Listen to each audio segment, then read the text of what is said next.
제가 잠깐 집에 들렀는데 동서와 서방님이 다짜고짜 집으로 쳐들어왔어요.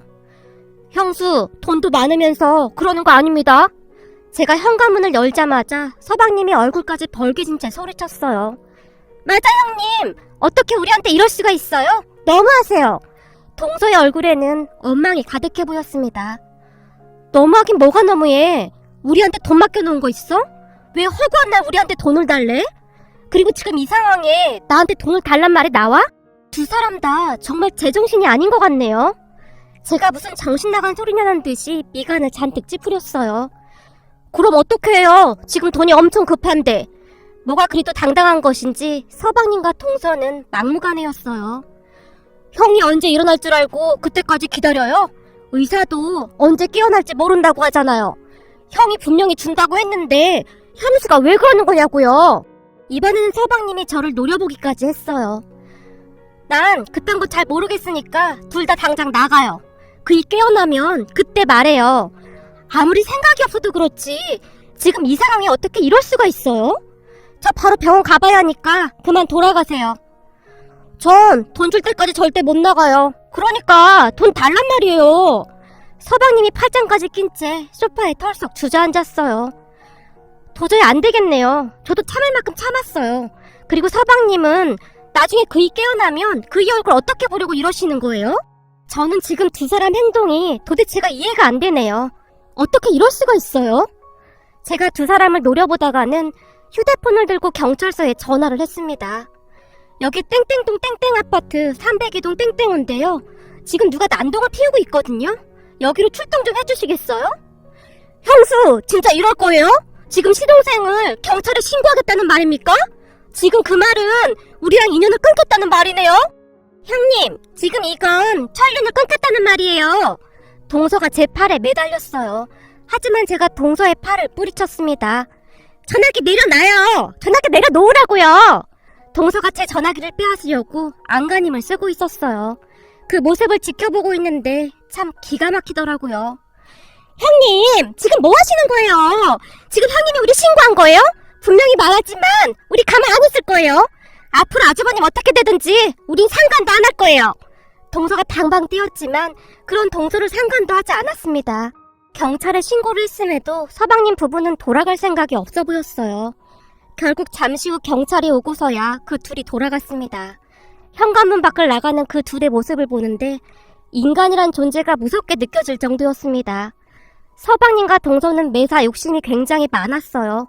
하지만 처음부터 그랬던 건 아니었는데요. 어느 순간부터 변하기 시작했습니다. 서방님 부부는 사는 게 많이 팍팍했다고 해야 할까요? 거기다 예전부터 시댁이 많이 못 사는 편이었기에 시부모님은 언제나 바쁘셨다고 했어요. 그런 와중에 남편이 동생인 서방님을 항상 챙기곤 했었고요. 그랬기에 남편은 늘 서방님을 안쓰러워하곤 했습니다. 그렇게 시간이 흘러 남편은 대기업에 취업을 했지만 서방님은 여전히 힘들게 살고 있었어요. 그리고 그런 서방님 부부에 비해 우리는 여유로운 편이었어요. 우리 부부 둘 다 대기업을 다녔기에 아무래도 서방님 부부보다는 경제적으로 여유로운 편이었으니까요. 우리 친정이 여유로운 편이었기에 결혼할 당시 부모님께서 제 이름으로 아파트도 하나 사주셨거든요. 거기다 남편도 대출받아 구입한 작은 아파트가 하나 있었습니다. 하지만 남편이 가지고 있던 아파트는 우리 회사에서 거리가 멀었기에 친정에서 사준 아파트에서 살고 있었습니다. 그런 상황이었기에 우리 부부가 여유롭게 산다고 생각했던지 서방님 부부가 우리에게 이것저것 부탁을 하기 시작했어요. 저기 미안한데 전에 형이 살던 곳에 우리가 들어가서 살면 안 될까? 많진 않지만 매달 월세비로 조금씩 보낼게. 어느 날 서방님이 조심스레 말을 꺼냈어요. 물론 처음에는 그렇게 어려울 것도 없는 일이었기에 우리도 흔쾌히 승낙을 했습니다. 남편은 힘들게 살고 있는 서방님을 보며 항상 안타까워했거든요. 하지만 그 뒤에도 서방님 부부는 수시로 우리에게 부탁을 해왔어요. 그러니까 돈을 좀 빌려달라던가 그러한 부탁이었는데 큰 금액도 아니었기에 그냥 빌려주곤 했었습니다. 물론 이런저런 핑계를 대며 그 돈을 갚은 적은 단 한 번도 없었고요. 하지만 돈을 갚으라고 재촉하거나 하지도 않았습니다. 서방님 부부가 어렵게 사는 것을 그 누구보다도 잘 알고 있었으니까요. 어느 날은 친정아빠가 남편에게 새 차를 사주셨어요. 남편이 워낙 착한 사람이었기에 친정 부모님께도 참 잘했거든요. 그런데 그 사실을 알게 된 서방님이 남편에게 득달같이 전화를 해왔습니다. 그럼 형이 타던 차 놔주면 되겠네. 형은 돈도 많으니까 그까지 차 정도는 줄 수 있지 않나? 난 차 사줄 장인도 없고 참 인생이 왜 이 모양이냐? 서방님이 풀죽은 목소리로 말했어요. 아마도 그때부터였던 것 같은데요. 서방님 부부는 마치 우리 돈이 자기들 것 마냥 아주 당연하다고 생각하는 듯 했거든요. 그런 서방님 부부 때문에 조금씩 불편해지고 있을 무렵 우리 부부에게 위기가 닥쳐왔습니다. 남편이 큰 교통사고를 당했거든요. 남편은 한동안 깨어나질 못했습니다. 그리고 그때쯤 저는 남편으로 인해 제정신이 아니었어요.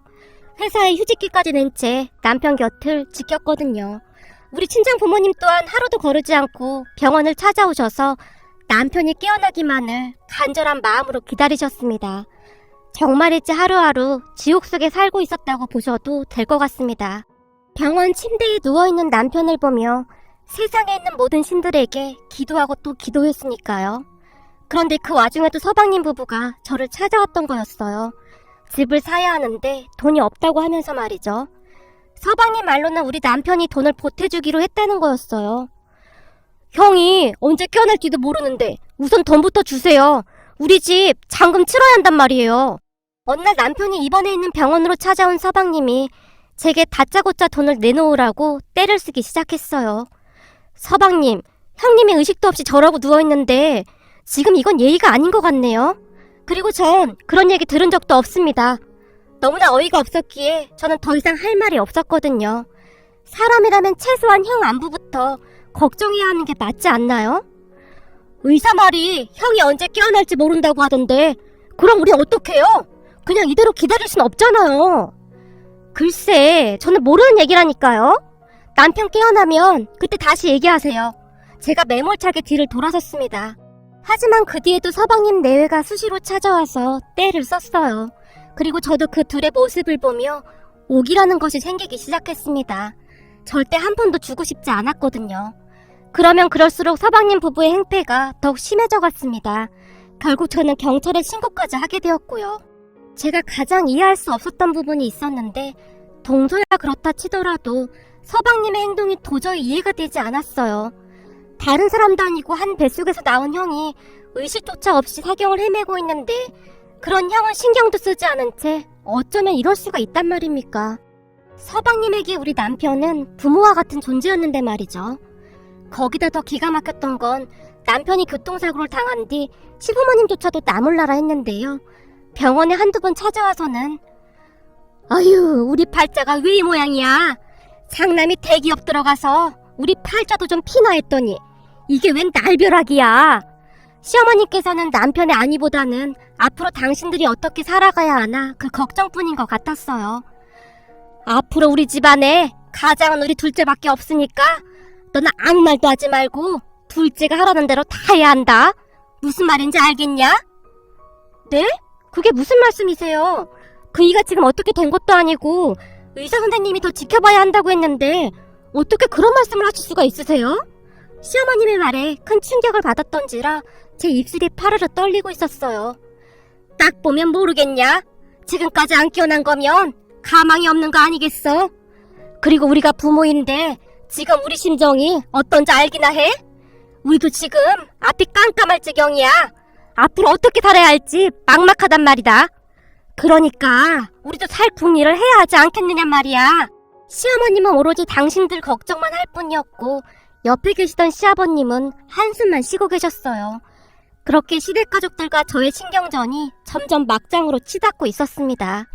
시부모님의 행동도 기가 막히고 어이가 없었지만 제가 몇 번이나 생각해보고 또 생각해봐도 서방님 내외는 우리 남편이 깨어나지 않길 바라는 듯해 보일 정도였거든요.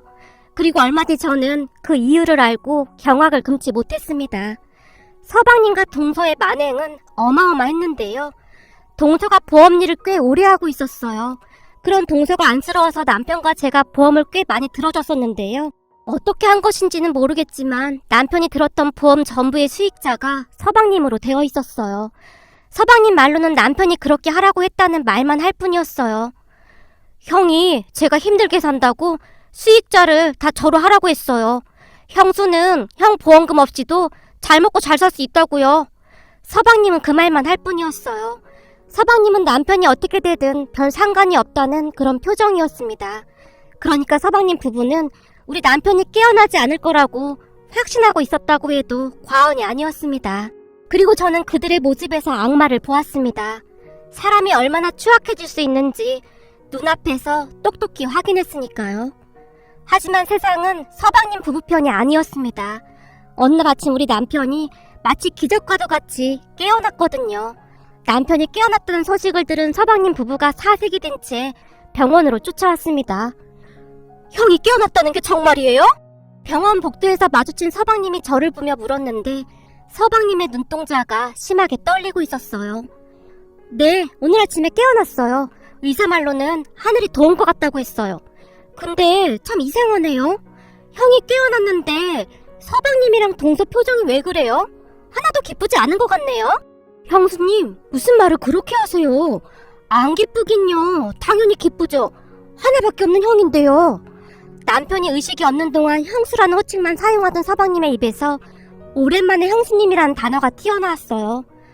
병실 들어가 보세요. 형 깨어났으니까 얼른 가서 돈 달라고 하셔야죠. 돈이요? 에이, 형이 이렇게 누워있는데 돈은 무슨 돈이에요? 왜요? 형이 돈 주기로 했다면서요. 급한 돈인 것 같은데 얼른 가서 말하세요. 형수님, 왜 그러세요? 지금은 형이 안정을 취할 때잖아요? 저도 양심이 있지. 어떻게 그래요? 그리고 그때 저희가 형수님한테 그렇게 한 건 다 잊으세요. 저도 형이 의식이 없는 상태라 충격을 많이 받아서 그런 거니까요. 서방님의 태도가 완전히 바뀌어 있었어요. 그 모습에 그저 어이가 없을 뿐이었지만 우선은 남편의 회복이 먼저였기에 저도 모른 척하고 말았습니다. 그뒤 시간이 얼마나 지났을까요? 남편이 퇴원을 하게 되었어요. 여보, 정말 고마워. 병원에서 간호사님이 그러더라. 나보고 전생에 나라를 구했다고? 어? 그게 무슨 말이야? 아니, 내가 이번에 느낀 게 참 많았어. 병원에 의식도 없이 누워있는 동안 장모님이랑 당신이 지극정성으로 간호했다는 소리 들었어. 근데 우리 부모님이랑 내 동생은 얼굴도 잘 안 비쳤다고 하더라. 간호사님이 한동안 장모님이 우리 엄마인 줄 알았대. 근데 나중에 알고 보니 장모님이라고 해서 많이 놀랐다고 하더라고. 우리 부모님이랑 동생은 역시나 예상을 벗어나지 않는구나. 남편의 얼굴에는 씁쓸함이 가득해 보였어요. 그렇지 않아도 당신한테 할 말이 있는데 서방님이랑 동서 말이야. 당신이 병원에 누워있는 동안 상상을 초월할 정도로 나 힘들게 했어. 내가 웬만하면 이런 말 안 하는데 도저히 안 되겠더라고. 당신이 서방님한테 돈 주기로 했다면서 돈 내놓으라고 난리를 쳐서 경찰까지 불렀었어. 거기다 당신이 동서한테 들었던 보험 대부분의 수익자가 서방님으로 되어 있다던데 혹시 당신 그거 알고 있었어? 당신이 동의했다고 하던데? 뭐? 내가? 내가 언제? 난 그런 적 없어. 그럼 내가 누워있는 동안에 보험금 받을 생각만 하고 있었다는 거네? 참 하나뿐인 동생이 그러고 있었다니 기가 차서 말이 안 나온다. 그동안 불쌍해서 이것저것 챙겨줬었는데 도저히 안 되겠다. 이번 기회에 아주 연을 끊던 채 해야지. 사람이라면 절대 그렇게 못해. 남편의 몸이 부들부들 떨리고 있었어요. 그 뒤 남편이 서방님에게 보험 관련 서류들을 전부 다 가지고 오라고 했고 서방님 부부가 놀라서 찾아왔어요. 내가 재수씨한테 보험 알아서 잘 해달라고 했더니 어떻게 이럴 수가 있나요? 나는 재수씨가 시키는 대로 사인하라는 곳에 사인만 했는데 결국 나한테 사기친 거네요. 제가 재수씨를 믿고 다 맡긴 건데 어떻게 이럴 수가 있어요? 제가 언제 수익자를 동생으로 하라고 했습니까? 아니, 그게 말이죠. 혹시나 아주버님 잘못되면 형님이 모든 보험료를 다 가져가게 되는데 그러면 좀 그렇잖아요. 사실 시부모님이나 이 사람이 아주버님 핏줄인데 피를 나는 가족이 가져가는 게 맞는 거죠. 형님은 피 한 방울 안 섞인 남이잖아요. 거기다 제가 보니 여자들이나 남자들이나 보험금 낼름 챙겨가서 나중에 재혼까지 하고 아주 잘 살더라고요. 어머님께서도 저한테 그렇게 하라고 하셨어요. 그러니까 저한테 너무 그러지 마세요. 진짜 무상한 사람이다. 동서, 어떻게 그런 말을 할 수가 있어? 그럼 서방님 보험도 수익자가 우리 남편이겠네? 동서 말대로라면 그게 맞는 거잖아? 동선에는 수익자 누구로 되어 있어? 그게 우리는 제가 수익자로 되어 있죠. 어떤 점쟁이가 그러는데 우리 남편은 생명줄이 엄청 길다고 했거든요. 뭐라고? 동서는 지금 그게 말이 된다고 생각해? 너무나 어이가 없어서 제가 더 이상 말을 잇지 못했는데요. 그 순간 남편의 낯빛이 더욱 어두워졌습니다. 그리고 내가 언제 너한테 돈 준다고 했어? 네 형수한테 들으니 네가 돈 달라고 난동까지 피웠다며? 내가? 아니야 형, 그럴 리가 없잖아. 형이 그러고 누워있는데 내가 어떻게 그런 짓을 하겠어? 서방님이 놀란 채 순간 발뺌을 했어요. 서방님, 그럼 제가 거짓말을 하고 있다는 거네요? 형수님, 그게 아니라 제가 돈을 좀 빌려달라고 했지 왜 말을 부풀리시는 겁니까? 너무 서운합니다. 형, 나 못 믿는 거야? 나 하나뿐인 형 동생이잖아. 서방님이 적반하장으로 저를 몰아붙였어요. 그래요? 그럼 누구 말이 맞는지 우리 남편이 판단하면 되겠네요. 제가 서방님을 노려보며 휴대폰에 녹음된 내용을 재생시켰습니다. 그 순간 서방님과 동서의 안색이 창백해졌는데요. 형수님, 설마 그동안 우리 대화 내용 다 녹음한 거예요? 사실 저도 이렇게까지 할 생각은 없었는데 서방님이랑 동서한테 질릴 대로 질려서요. 우리 그이는 사경을 헤매고 있는데 해도 해도 너무하더라고요. 그래서 혹시 몰라서 녹음해놨어요. 제가 경멸 가득한 눈빛으로 두 사람을 바라봤어요. 하지만 두 사람은 제 표정을 신경 쓸 여유조차 없는 것 같아 보였는데요. 두 사람은 이미 혼비백산에 있었거든요. 결국 휴대폰에서 두 사람의 목소리가 새어나오면서 그동안 제게 했던 것들이 낱낱이 밝혀지게 되었습니다. 그동안 어렵게 사는 것 같아서 모른 척하고 도와준 건데 사람이라면 절대 이런 짓 못하지. 남편이 고개를 절레절레 흔들었어요. 형, 내 말 좀 들어봐. 내가 잘못한 건 맞는데 생각해봐. 만약에 형이 잘못되기라도 하면 엄마 아버지도 내가 책임져야 하잖아. 그래서 그랬어. 나 혼자 잘 먹고 잘 살려고 그랬던 건 아니야. 정말이야. 그동안 내가 사경을 헤맬 동안 엄마 아버지 그리고 너까지 어떻게 하면 잘 먹고 잘 살까 그 고민만 했다는 거네. 근데 어쩌냐, 내가 이렇게 갑자기 의식을 회복해서 가족들을 위해서는 내가 그냥 떠나줬어야 했는데 남편이 그저 스물스만 지을 뿐이었어요. 형, 미안해. 정말 미안해. 형이 잘못되면 어떻게 해야 하나 너무 무서워서 그랬어. 다 필요 없고 난 앞으로 친가 가족들 없다고 생각하고 살 테니까 다시는 찾아오지 마라. 그리고 니들이 살고 있는 그 집도 비워줘야겠다. 사실 때가 되면 난 그 집 명의를 네 명의로 바꿔주려고 했거든. 난 적어도 네가 내 하나뿐인 동생이라 안타까운 마음이 들었거든. 근데 그동안 넌 날 형으로 생각하지도 않았구나. 너한테 난 그저 돈줄이었구나. 이번 달 말까지 짐 빼서 나가. 그 집 다른 사람한테 전세줄 거니까. 남편의 얼굴은 만감이 교차하는 듯 했는데 그동안 믿었던 시댁 가족들의 배신에 치가 떨린다는 듯 고개를 절레절레 저을 뿐이었어요. 형, 잘못했어. 정말 잘못했어. 한 번만 용서해줘. 지금 우리 보고 나가라고 하면 어쩌란 거야. 네 형수한테 들어보니 아파트 잔금 내야 한다고 돈 달라고 했다며. 그 집에 들어가서 살면 되겠네.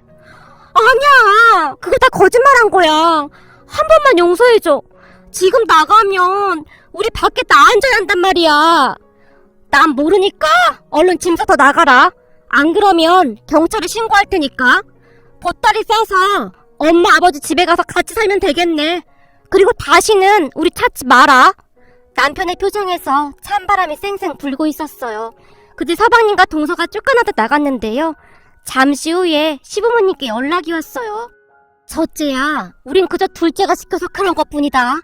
병원도 둘째가 저을 때 가지 말라고 해서 못 간 거야. 우린 정말 억울해. 그러게요. 억울하긴 하시겠네요. 제가 요단강을 건넜어야 했는데 일이 쌩쌩이 살아났으니까요. 보험금이 꽤 됐을 텐데 아까워서 어떡해요? 자식이 그러고 누워있는데 부모라면 절대 그럴 수는 없는 겁니다. 그러니까 앞으로 저는 부모님 없다고 생각하고 살겠습니다. 다시는 연락하지 마세요. 남편이 냉정하게 전화를 끊어버렸어요. 그뒤 시부모님이 제게 다시 연락을 했지만 저도 전화를 받지 않았습니다. 솔직히 그동안 시댁 가족들의 모습에 소름이 끼칠 정도였거든요. 돈이 아무리 중요하다고 해도 그렇지 자식보다 소중할 수는 없는 거잖아요. 저는 그저 무섭다는 생각밖에 들지가 않았어요. 그런 시부모님의 행동에 남편도 몸서리를 쳤으니까요. 평생을 돈 때문에 쪼들리다가 그나마 나 때문에 조금 편해졌거든. 아마도 예전에 구질구질하게 살던 그때로 돌아가고 싶지 않았겠지. 당신은 잘 이해하기 어렵겠지만 예전부터 우리 엄마는 자식보다 돈을 더 중요하게 생각했거든. 남편이 수지쓴 미소를 지었어요. 얼마 뒤 서방님 부부는 아파트에서 쫓겨나다시피 나갔습니다. 그동안 서방님은 변변한 직업도 없이 동서가 벌어오는 돈과 우리 남편에게 빌붙어서 받은 돈으로 살아가고 있었는데 돈 나올 구석이 없으니 난리가 났다고 하네요. 사실 동서가 하는 보험일도 우리 남편이 이리저리 소개시켜줘서 그나마 먹고 살고 있었다는데요. 그마저도 끊겨서 난리가 난 모양이고요. 생각 같아서는 보험회사에 수익자를 제멋대로 한 것까지 신고하고 싶었지만 똑같은 사람이 되고 싶지 않아 그건 그냥 두기로 했습니다. 물론 그동안 들어간 보험은 전부 해약해버렸고요. 그렇게 시부모님과 서방님 부부가 시부모님 집에서 같이 살고 있다고 하는데요. 서로 으르렁거리면서 살고 있다는데 서방님 부부가 집이 없으니 나가지도 못하고 꼴이 아주 말이 아니라고 하더라고요. 요즘도 간혹가다 연락이 오긴 하지만 남편은 냉정하리만큼 전화를 끊어버리고 있어요. 그건 저도 마찬가지랍니다. 수신 차단을 했는데 모르는 번호로 전화가 계속 걸려오고 있거든요. 우리 남편이 병원에 누워서 사경을 헤매던 그때 그들이 우리에게 한 짓을 절대 잊을 수가 없었으니까요. 어느 날은 우리 엄마가 안타까운 듯이 말씀하셨는데요. 아니 세상에 이렇게 착한 사람이 어딨다고. 최서방한테 가족들이 왜 그랬는지 도대체 이해가 안 된다. 보고 있으면 참 딱하기도 하고 마음이 안 좋아. 우리 부모님은 그런 남편을 참 따뜻하게 대해주시고 계신답니다. 물론 남편 또한 친정 부모님께 그렇게 잘할 수가 없어요. 하지만 앞으로 시댁 가족들과는 도저히 연락을 하고 지낼 수가 없을 것 같네요. 사람 본성은 절대 변하지 않는다고 하던데 시댁 가족들에 대한 신뢰가 완전히 무너졌으니까요. 부디 시댁 가족들이 바른 마음으로 살아갔으면 좋겠습니다.